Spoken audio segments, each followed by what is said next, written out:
Olá a todos, está no ar mais um Lei em Campo Academy, que é difundido todas as semanas pela Lei em Campo TV. Você que gosta, acompanha a cada semana o nosso programa, sabe que nós conversamos sempre com uma personalidade do esporte para tentar abordar temas relacionados a essa atividade, mas que também tenham a ver com o desenvolvimento de conhecimentos específicos. Por isso, o Lei em Campo Academia é um programa realizado em parceria entre a Lei em Campo TV e a IBA, Academia do Esporte, Associação, para promover os negócios, os encontros na área do esporte. Para o programa de hoje, nós temos um convidado, vou deixar a Dani Maiolini apresentá-lo, ela conseguiu fazer o contato, nós temos o prazer de receber o Lênin Franco, Roberto Barraco também, Dani. Tudo bem, Dani? Como que foi? Obrigado por ter trazido hoje o Lênin ao Lei em Campo Academy.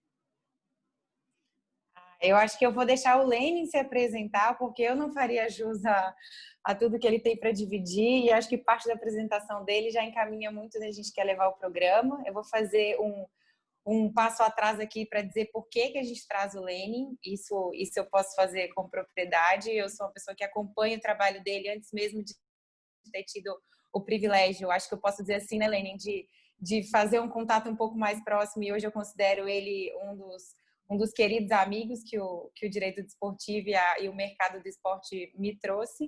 E grande parte dessa curiosidade e desse respeito enorme que me fez prestar muita atenção no trabalho que o Lênin faz, já vou antecipar lá no Bahia, no marketing do Bahia, parte de uma filosofia diferenciada, no meu entender, de como se enxerga o marketing esportivo, o grande cuidado que o Lênin tem no desenvolver do trabalho dele, de aproximação com a comunidade que apoia o Bahia, que segue o Bahia, não só o torcedor do Bahia, mas toda a comunidade que está ali em volta e que deu surgimento ao clube na região e que acompanha, ainda que não seja um torcedor do Bahia propriamente dito, tem muita simpatia e muito respeito pelo que o Bahia tem feito.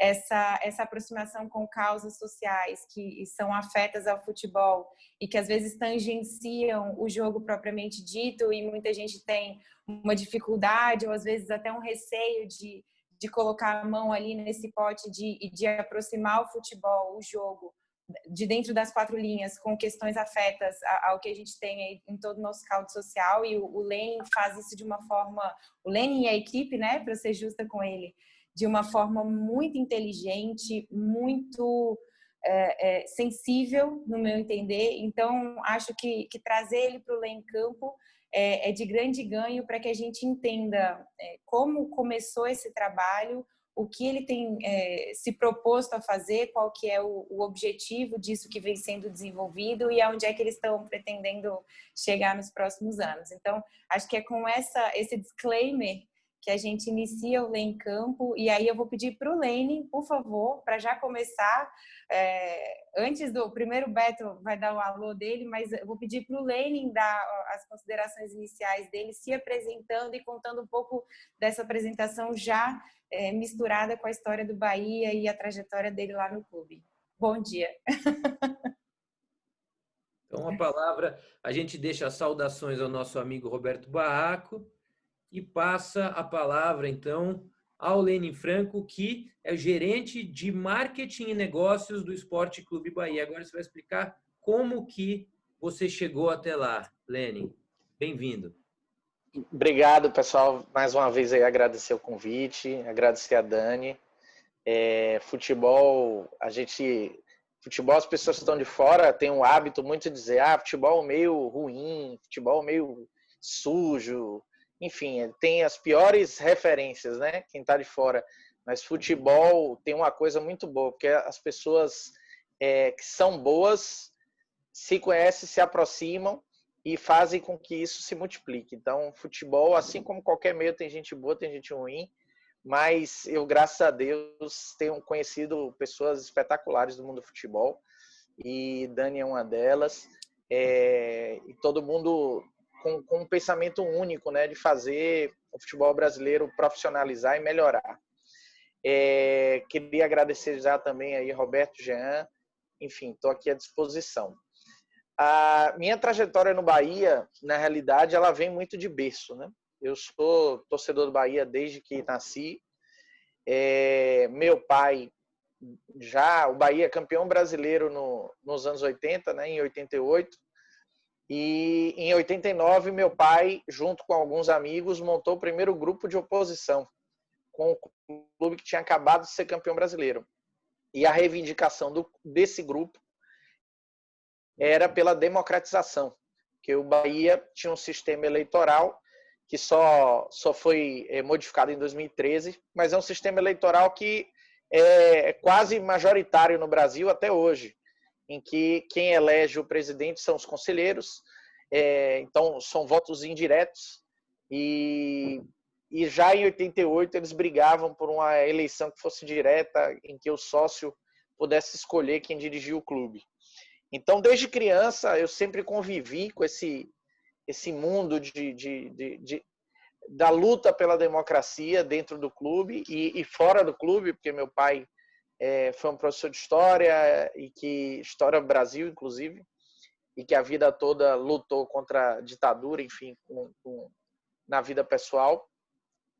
E aí, eu ainda na adolescência, ainda tentei ser jogador também, mas em 2003, quando eu me formei em publicidade, eu recebi um convite para iniciar um trabalho de projeto de marketing, mas na realidade muito ligado à mídia, a projeto de mídias em Salvador. Comecei esse projeto aqui na empresa. Na realidade foi um caso até interessante, porque foi um amigo que convidou e ele fez o seguinte: ele fez assim: você sabe fazer um projeto de mídia? Eu disse, sei. Ele fez assim: então eu vou fazer o seguinte, faz um projeto, eu vou tentar vender. Se der certo, se eu conseguir vender, eu alugo uma sala de escritório, eu boto o computador e você passa o dia fazendo projeto para mim. Eu disse, tá bom. E assim aconteceu. Eu comecei desse jeito. Ele também trabalhava em rádio. Paralelo a isso, eu comecei a fazer um pouquinho de rádio também. E uma das coisas que o escritório dele fazia era trazer meninos do interior para fazer teste no Bahia e no Vitória, principalmente Bahia e Vitória. E aí um dos meninos já estava jogando no Bahia e em 2006, um holandês veio assistir o jogo do menino, gostou muito e propôs levar ele para fazer teste na Holanda, num clube chamado AZ Alkmaar. E aí eu, pela empresa, ajudei a intermediar com que o clube facilitasse, né, para o menino fazer o teste e tal. Final das contas, para encurtar a história, deu certo, o menino foi contratado pelo clube holandês e esse holandês me chamou para trabalhar com ele. Me fez um convite para ele ia vir morar no Brasil, agente FIFA, falou, eu queria trabalhar com você aqui no Brasil e agora você tem que ir para São Paulo. Aí eu disse, vamos pensar, tal, discutir e fui morar em São Paulo para trabalhar com ele lá. Eu fiquei em São Paulo quase 4 anos trabalhando com gerenciamento de carreira e aprendi com ele a fazer scout. Então eu viajava o Brasil todo atrás de jogadores para o mercado holandês principalmente. Ainda nesse período ele acabou fechando um contrato com o PSV, Eindhoven, e a gente fazia o scout do PSV no Brasil e América do Sul em geral. E aí passei alguns anos de minha vida fazendo isso, até que meu pai ficou doente e eu resolvi voltar para Salvador para cuidar de meu pai. Meu pai faleceu logo um mês depois, e aí eu resolvi fincar minhas raízes novamente aqui. Recebi um convite para trabalhar na Federação Baiana, cheguei a ficar um tempinho na Federação Baiana, mas o futebol, como vocês sabem, também é um meio que consome muito, né? A gente trabalha de domingo a domingo, 24 horas por dia, praticamente. E eu estava num momento ainda muito turbulento de minha vida, com a perda de meu pai, e recebi um outro convite para ser coordenador na universidade. E aí achei que era o momento de me desligar um pouquinho do futebol para ter uma vida normal, com hora para chegar, hora para sair, coisas que eu não tinha há muitos anos. E aí fui para essa universidade, coordenar a área de comunicação, E eu que adoro audiovisual, eu entrei na Disneylândia lá, né? Porque tinha estúdio de TV, estúdio de rádio, laboratório de edição de vídeo, laboratório de edição de áudio. Então, comecei a ter isso tudo à disposição, equipamentos e tal. E aí o sangue para o futebol não deixa a gente se afastar muito tempo. Eu, com a própria equipe técnica lá, montei um projeto de web TV. Era uma web TV do Bahia, só para falar do Bahia, mas ela não ia para os jogos para cobrir o jogo, ela ia para fazer uma cobertura de torcida. Então a gente ia para a arquibancada para encontrar aqueles torcedores figura que são engraçados. Então a brincadeira era uma espécie ali de fazer uso da nossa diversão para produzir algo bacana. E a gente começou a produzir esses vídeos. Eu lembro o primeiro vídeo já deu quase 40 mil acessos. Aí a gente disse, opa, aí que dá caldo, né? E aí a gente começou a aprimorar isso, fazia muita brincadeira, paródias. Enfim, na época eu podia tirar sarro do rival, fazer o que eu queria. Então, e aí rolou o processo de intervenção do Bahia. Bahia sofreu uma intervenção judicial, né? Por uma ação movida por um sócio. E esse processo de intervenção culminou na saída, na deposição do presidente, e a justiça nomeou um interventor, que era um advogado, Carlos Ratz, e ele tinha a função ali, basicamente, de convocar novas eleições. Só que ele, quando ele entrou no clube, ele não encontrou no clube registro nem dos sócios. Então não havia como ele fazer uma eleição se ele não sabia nem quem eram os sócios do Bahia, porque o Bahia não tinha nada documentado. Então ele teve a ideia, muito baseado no que a Lei Pelé dizia e, obviamente, no que o Estatuto do clube também dizia, de fazer um recadastramento dos sócios. Então ele fez publicamente um recadastramento, as pessoas se apresentavam provando que eram sócios do clube, e paralelo a isso, ele pegou um plano de sócio do clube que tinha uma joia que custava R$300. A joia basicamente era como se fosse a inscrição, mas um valor muito proibitivo, principalmente para o público que a gente tem em Salvador, e ele baixou de R$300 para R$10. Só essa medida, o Bahia associou 7.200 pessoas em 12 horas. Então, veio uma enxurrada de gente se associando ao clube. E ele, antes de propor a eleição, antes dele organizar a eleição, ele propôs uma mudança de estatuto. E a mudança de estatuto tinha como base, principal fundamento dele, era que os sócios votariam diretamente para presidente e votariam diretamente para Conselho Deliberativo. Além disso, o Conselho Deliberativo reduziria de 300 pessoas para 100 pessoas e presidente e vice-presidente do Bahia passariam a ter dedicação exclusiva, teriam que se afastar de suas empresas caso algum deles tivesse empresa, receberiam salário e não poderiam concorrer a cargo político, a nada disso. Então tem que ser dedicação e ficha limpa também, já antes até do Código Civil.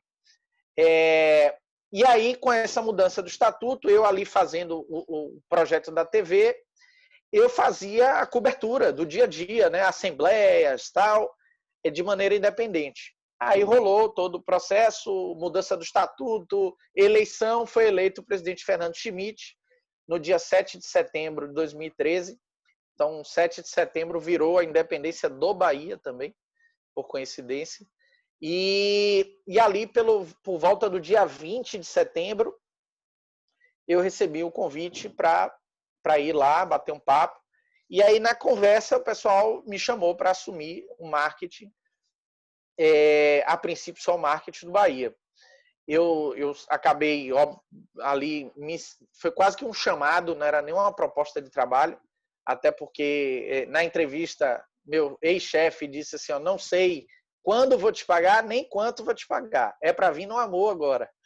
E aí aceitei o desafio e já são 7 anos de Bahia, hoje já há alguns anos acumulando a área de marketing comercial. que acabou virando a denominação, a nomenclatura virou negócios, né? Já que a gente juntou as duas pastas. E aí já estamos aí trilhando essa história nova no Bahia. Maravilha. E o Bahia dá mostras de que está com a casa bem organizada, né, Roberto, nos últimos anos, não só pelos resultados esportivos.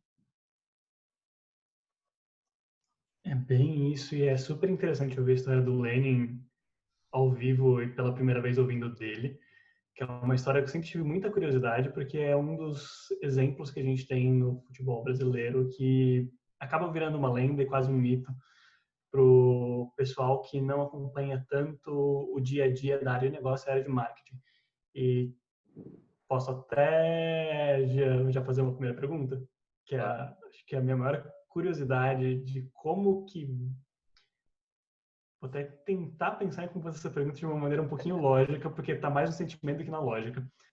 O que a Dani comentou, antes da gente começar, até antes de gravar, a gente estava conversando aqui um pouquinho, e me vem muita palavra identidade. O Bahia, para mim, é um dos poucos clubes no Brasil que consegue traduzir essa identidade do clube, do torcedor, da comunidade em ações. E eu queria saber como esse impacto da identidade do Bahia e de toda a sua formação também como pessoa impactou a sua visão sobre como transformar esse clube em algo que signifique mais do que só um clube de futebol e realmente aproveite essa paixão pelo futebol que a gente tem. Não, eu acho que está muito ligado realmente às nossas raízes. Outro dia eu até comentei isso. A história do Bahia, ela, obviamente, ela transcende muito a coisa de clube de futebol e passa muito pela história do povo baiano, né? Então, o Bahia é diferente por exemplo, do nosso rival Vitória, que era um clube de elite, formado pela aristocracia baiana. O Bahia foi fundado basicamente pela junção de dois clubes, né? Mas não pelos clubes, pelos jogadores que foram dispensados dos dois clubes. Então, a própria formação do Bahia é uma formação vinda de quem tinha no futebol ali a sua paixão e o seu trabalho, né?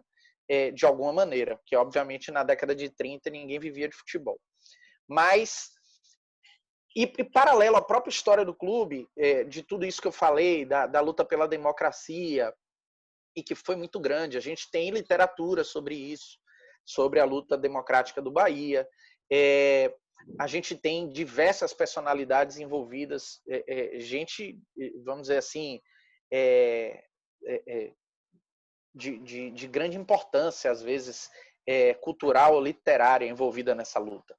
E a Bahia também tem no seu histórico o 2 de julho, que ainda nos livros de história pelo Brasil ainda é muito pouco abordado, é muito abordado na Bahia, mas fora ainda é pouco abordado, que é a verdadeira independência do Brasil, né? Porque o 7 de setembro de 1822, Dom Pedro fala que o Brasil é independente, mas não tem luta. A luta só acontece no ano seguinte, na Bahia, onde tem, de fato, uma luta contra os portugueses, a expulsão dos portugueses, no dia 2 de julho. Então, de fato, 2 de julho era para ser a independência. Então, a gente tem, eu acho que no traço isso, e que se misturou muito com as raízes do clube. E quando a gente entrou no clube, em 2013, o cenário que a gente encontrou era um clube, de fato, assim, terra arrasada, e com tudo entregue. O que é que eu quero dizer? As redes sociais do Bahia eram terceirizadas para uma agência de São Paulo. Quem administrava o plano de sócio do Bahia era a empresa do Rio de Janeiro. Então, nada era aqui. O Bahia não tinha acesso aos dados. Para eu saber quem era o sócio, eu tinha que pedir à empresa para ela me mandar um relatório. Então, assim, tudo era terceirizado. Mas as pessoas que entraram, e aí eu tenho que, desde o início, dividir, porque não é um trabalho meu, é um trabalho realmente do grupo que entrou, e aí tem o Nelson, que é o gerente de comunicação, Humberto, que é o nosso hoje gerente de relações institucionais, Vitor Ferraz, que na época entrou como advogado e hoje é vice-presidente.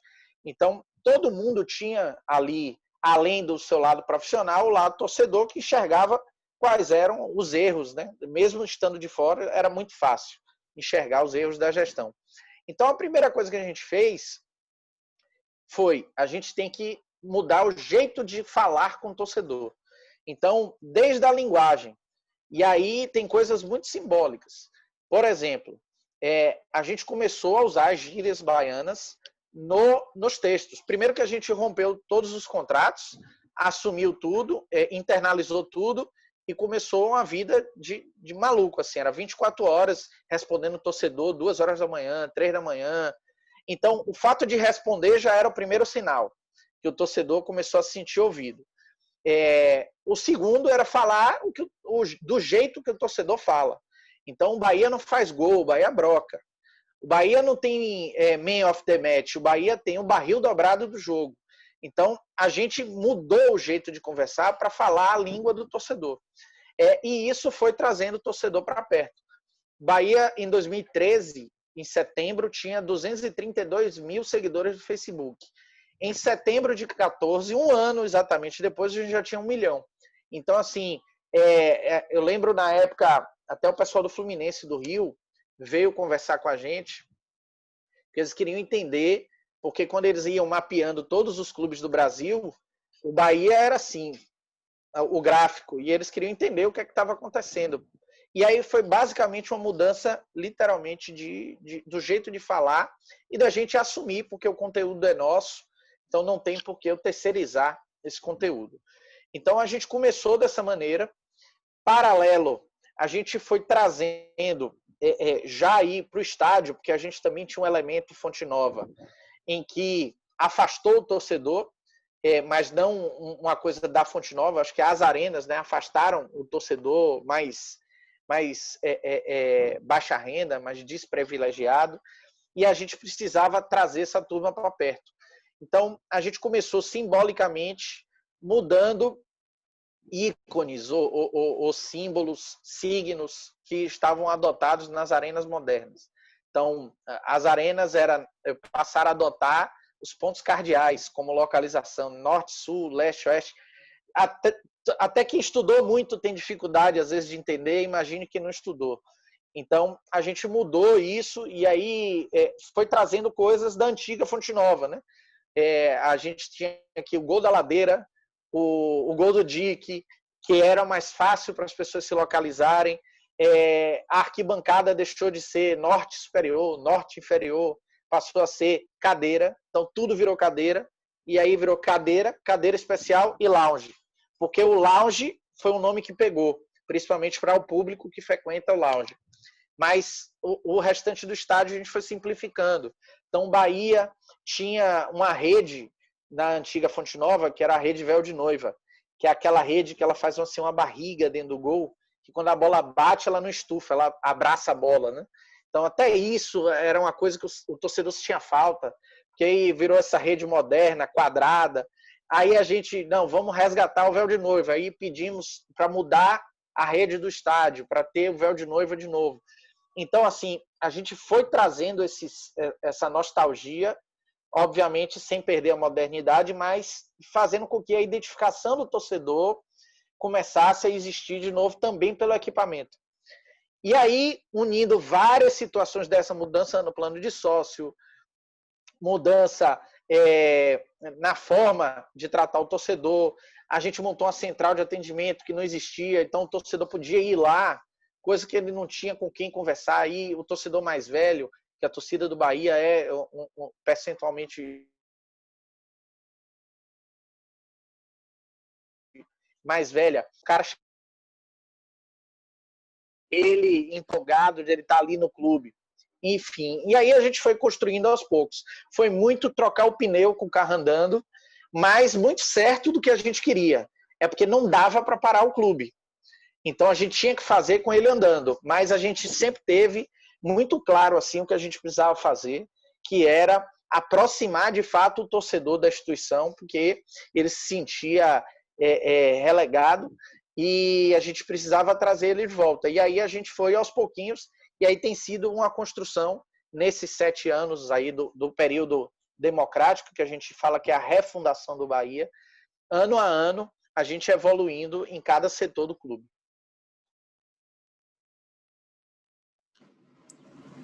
Lenin, É o microfone.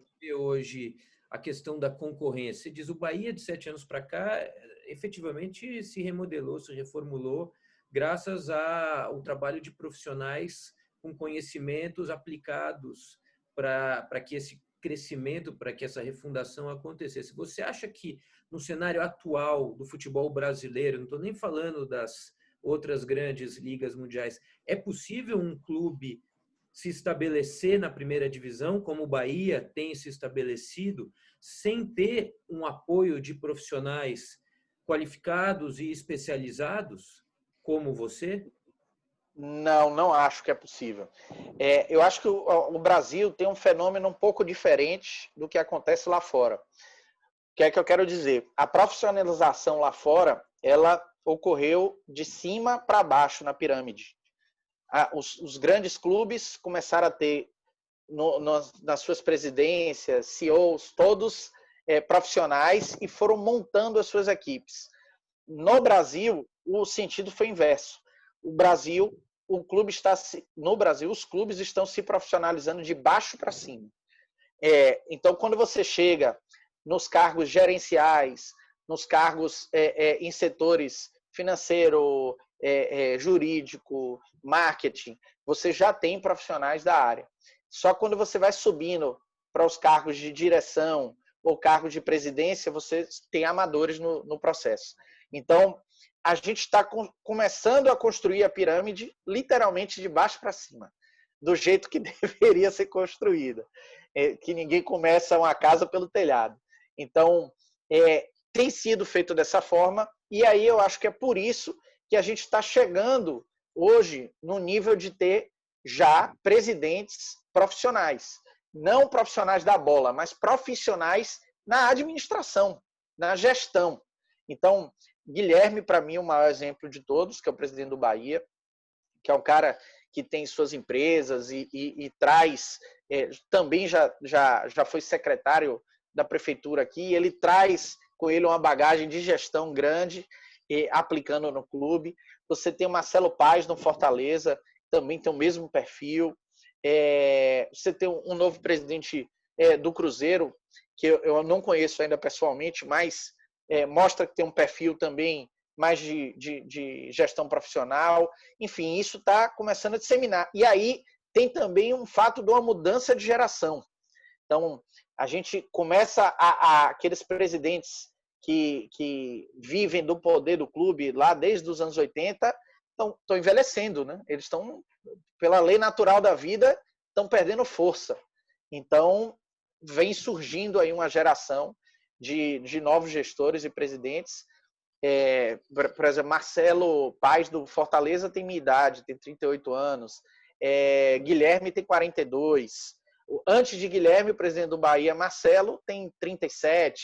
Então, assim, todo mundo ali de uma mesma geração que viveu como torcedor aquele futebol arcaico e sempre questionou, e agora que está tendo a oportunidade, está trazendo novas ideias. Então, eu acho que a construção desse processo de profissionalização do Brasil passa essencialmente por profissionalizar toda a estrutura do clube. Agora, Lenin, a gente vai se encaminhando já para a fase final, a última rodada de perguntas. Da minha parte, eu queria saber, em vista desse contexto novo, qual é o limite para o Bahia? Qual é o objetivo que vocês pretendem atingir? Uma hegemonia estadual? Hegemonia regional? Talvez voos maiores? Participações em competições internacionais? Queria ouvir de você hoje. Qual é até onde vocês pretendem voar? E depois passo a palavra para a Dani e para o Roberto para os encerramentos.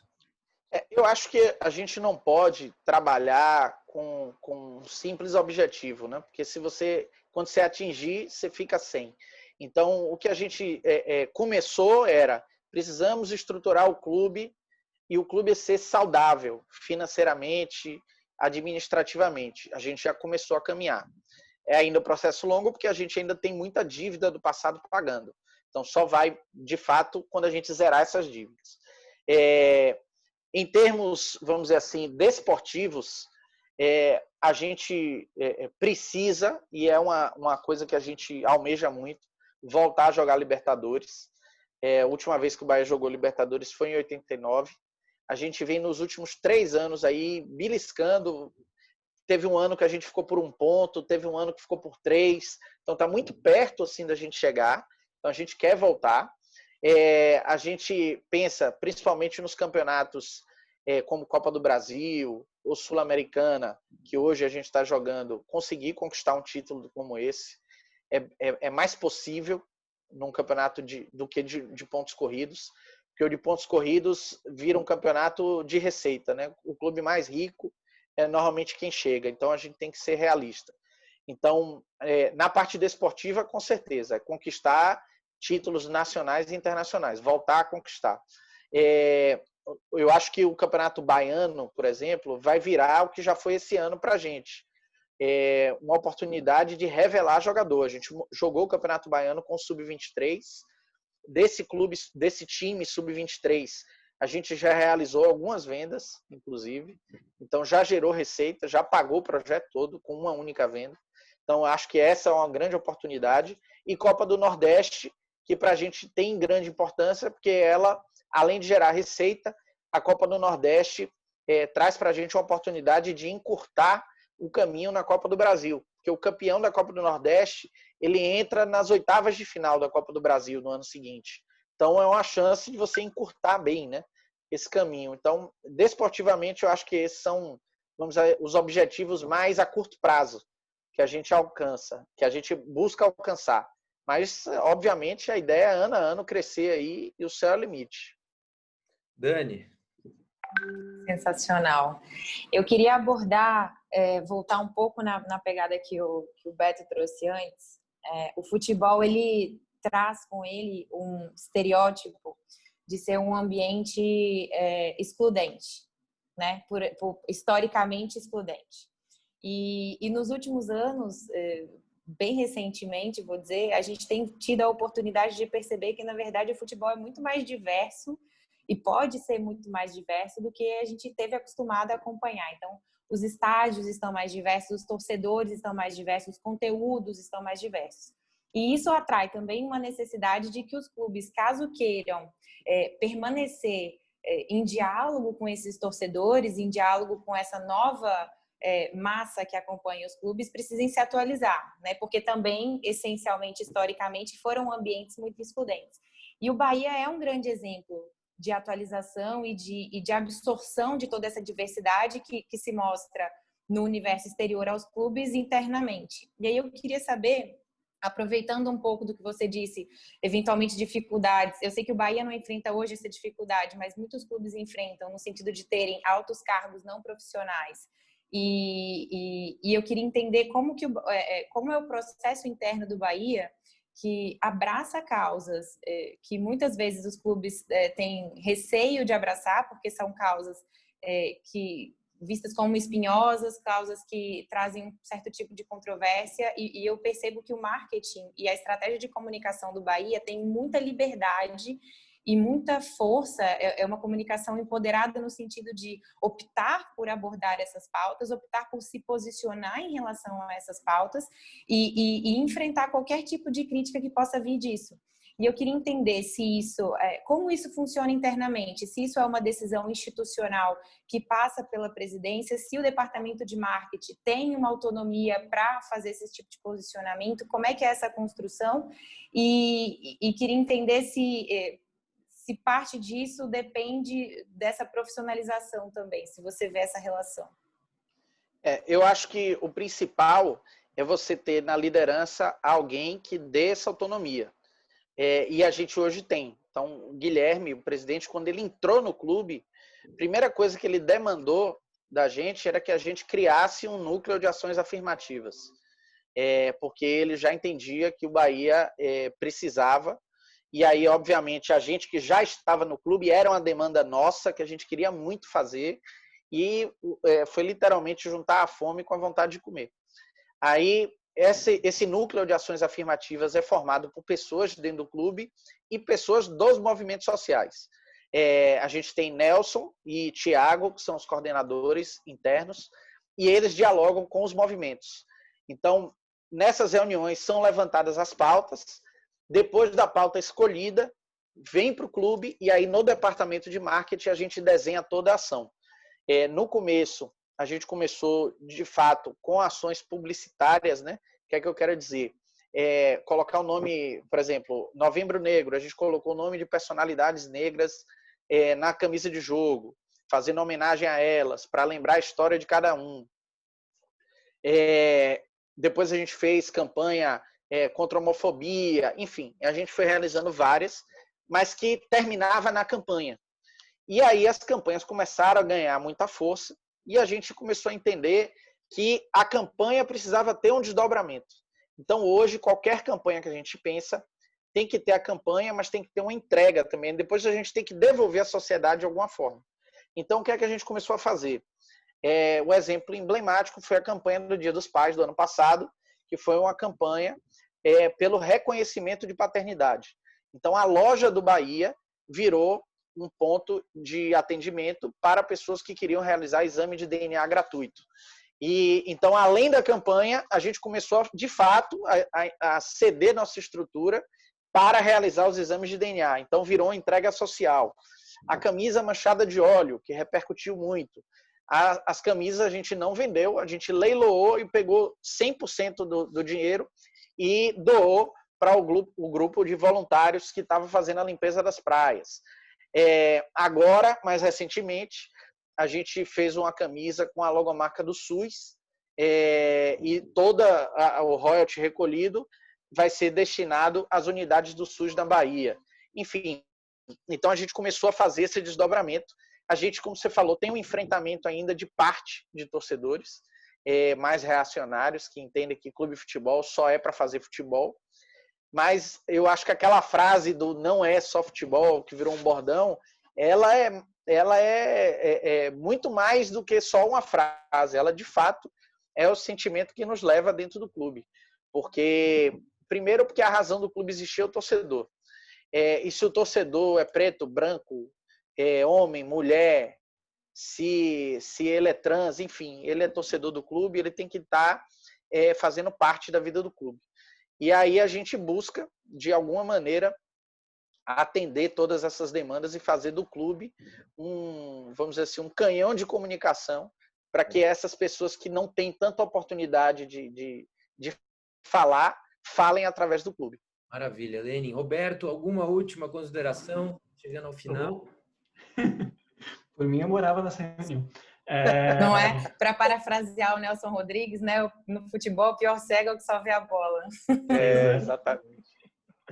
Bom, eu acho que a minha pergunta de fechamento vai bem na linha da Dani e acho que vai até pegar um gancho em uma boa parte da resposta.